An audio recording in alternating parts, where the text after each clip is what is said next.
Bonjour et bienvenue dans cette nouvelle vidéo de présentation de romans historiques. Aujourd'hui, j'ai décidé d'entrer dans ce genre avec Ken Follett et avec Tatiana de Renée. Mais peut-être vais-je expliquer à ceux qui ne connaissent pas encore ce genre ce dont il s'agit. Initialement, je n'étais pas passionnée par l'histoire, mais grâce aux romans historiques, vous pouvez entrer dans l'histoire avec un grand H au travers de l'histoire de personnages réels et de personnages fictifs. C'est finalement une façon très agréable de parfaire ses connaissances historiques en découvrant une belle histoire au travers de personnages qui sont très attachants. C'est grâce à cette trilogie de Ken Follett que j'ai découvert le roman historique et je me suis aperçue que finalement l'histoire des personnages nous entraînait à faire connaissance avec la grande histoire et que finalement ça se lisait extrêmement facilement.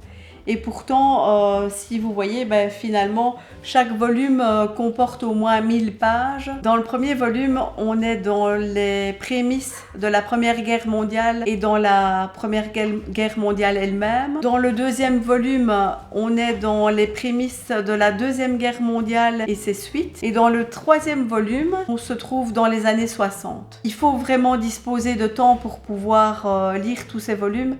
Mais une fois que vous avez le temps suffisant, ce sont donc des histoires qui se lisent très facilement et qui vous permettent finalement de découvrir des pans de l'histoire que peut-être vous ne connaissiez pas encore très bien. Le petit bémol de cette trilogie de Ken Follett, c'est qu'on ne connaît pas le point de vue français et le point de vue belge, mais le point de vue allemand, anglais, américain et russe.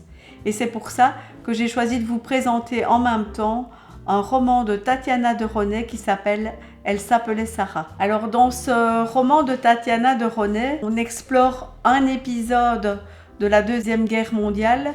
C'est celui de la rafle du Vélodrome d'hiver à Paris en juillet 1942. Ce roman est construit comme une alternance de chapitres entre la vie de la petite Sarah qui a été arrachée à ses parents au moment de la rafle. Ces familles qui ont été rassemblées au Vélodrome d'hiver avant qu'on sépare femmes, hommes et enfants, avec les chapitres qui concernent une journaliste de l'époque contemporaine, Julia. Au bout de cette histoire, on va voir comment la vie de Julia et celle de la petite Sarah se rejoignent. Dans les deux cas, aussi bien pour Ken Follett que pour Tatiana de Renée, c'est vraiment une très belle découverte du roman historique. Pour les personnes qui n'en auraient jamais découvert et qui voudraient essayer ce genre, je ne peux que vous recommander la lecture de ce livre de Tatiana de Renée. Merci d'avoir suivi cette nouvelle vidéo. Vous trouverez le lien vers ma page Facebook en description. En attendant une prochaine vidéo, surtout lisez.